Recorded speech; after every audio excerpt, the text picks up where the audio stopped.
So here's the deal. It takes time, energy, discipline, but all that comes from that next word on your list. Desire. Listen, guys, if we don't want it, you won't get it. You won't get it. Right. You're going to have a want to. And you mentioned that there was an old book written about it. Alan Oggs, I don't know if you remember him. That you got to have the want to. Fantastic little book. But you got to have a desire. You have to want this. You have to want to help people. Man, as I heard the story of Brother Pastor Mario and those that are part of the Spanish work here, the desire to help others find what you found. It's desire. You don't want to leave them where they are. You've got a desire to see lives being changed. Amen. That's what we're here for. This is not IBM. This is not the Washington Commanders or the Dallas Cowboys or the Georgia Bulldogs or even the Tennessee Volunteers, not to mention the Alabama Crimson Tide. We're not that. We're not that. We're not Amazon. We're not a company that's going to make a ton of money and leave some kind of impressionable mark on a planet that's going to burn up. Right. That's not what we're doing. We're making a difference in eternity. Amen. And if they can train for that, if we can get better and sharper minds, become better lawyers and better computer techs, and we can become better CEOs, and we can run our companies, and we can be entrepreneurs, and we can do all that, that's fantastic. But for all that of the love of God, may we also invest that kind of time, energy, and discipline and desire in kingdom work, because this is all that's going to last for eternity. Amen. What you guys are doing is the most important job in the world. Amen. In the world. In the world. Amen. And so training is vital, but it takes time, takes energy, discipline, and desire, and that's one reason the why is so important.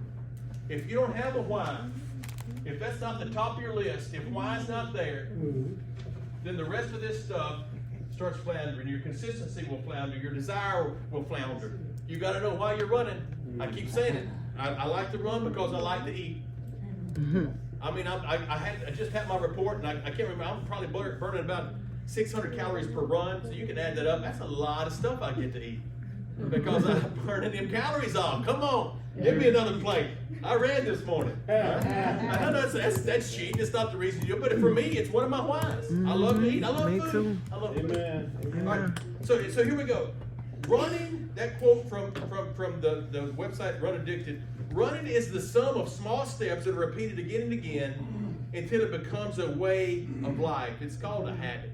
Right. Running is like that. It's just a bunch of small steps that you just keep doing over and over again, and then it's become a way of life. This is not a New Year's resolution. This is not something the pastor invites you to a weekend, and you come and you get fired up, and you say, I'm going to be a runner. I'm going to run this race of leadership. It's not about that. This is about a lifetime commitment. Christ, serving God, serving Christ is a lifetime commitment. You're not signing up for a semester. Yeah. You're not signing up for 1 month. Oh yeah, I'm going to serve. I want to be a part of the church for the next month and a half.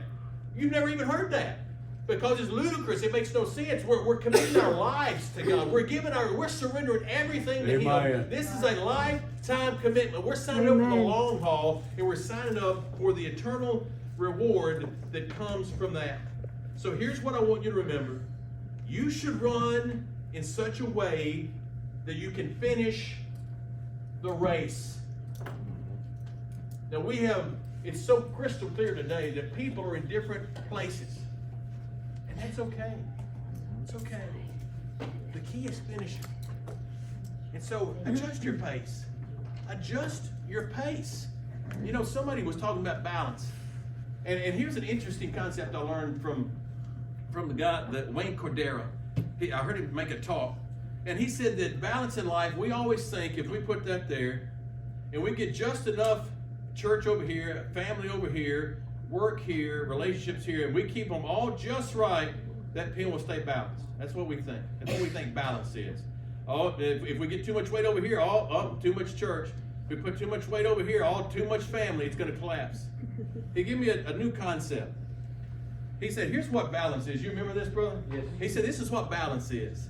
Balance is if family is really high energy right now, Brother Shane, come on, somebody, teenagers, then what may have to happen, you may have to move the fulcrum in your life toward your kids.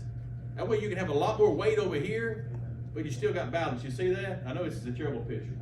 Here's what I'm talking about. You got a fulcrum. Yeah. I heard that. All right. You got a fulcrum. Right there's your